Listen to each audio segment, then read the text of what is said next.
అప్పటికప్పుడు స్నాక్స్ అంటే ఏం వెతుక్కోవాలి అని ఆలోచిస్తున్నారా? అస్సలు ఆలోచించపల్లా. ఎందుకంటే ఈ వాఫల్ ట్రై చేయండి. ఇది గోధుమ పిండితో చేశాను. గోధుమ పిండి అంటే ప్యూర్ గోధుమ పిండి.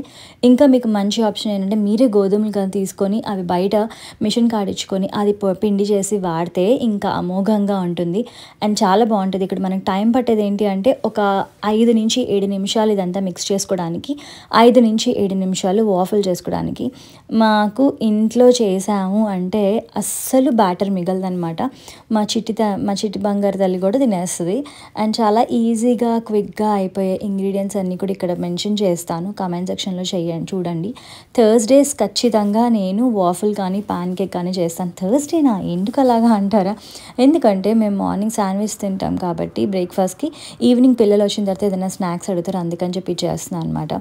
Baking powder, baking soda option వద్దనుకుంటే మీరు ఎగ్గే చూసుకొని చేసుకోవచ్చు. ఇంకా ఇక్కడ స్వీటనర్ కోసం మీకు ఇంకా గుడ్ హెల్తీ ఆప్షన్ కావాలి అంటే బనానాస్ చేసుకోవచ్చు. నేను ఇక్కడ బనానా వేయలేదు బికాజ్ నేను రెగ్యులర్గా ఫ్రూట్వే చేస్తాను అనమాట. కానీ ఈరోజు ఇలా చేద్దాం అనుకున్నాను. వాఫల్స్ అంటే బయట తిని బోర్ కొడుతుంది కదా! అలానే ఎప్పుడు రెగ్యులర్గా బయట తినలేము, హెల్త్ కూడా మంచిది కాదు. అందుకని నేను రెగ్యులర్గా ఇంట్లో ఎలా తయారు చేయడం స్టార్ట్ చేశాను. ఒకసారి ట్రై చేసి మీరు కూడా ఎలా వచ్చిందో చెప్పండి. Thank you for watching.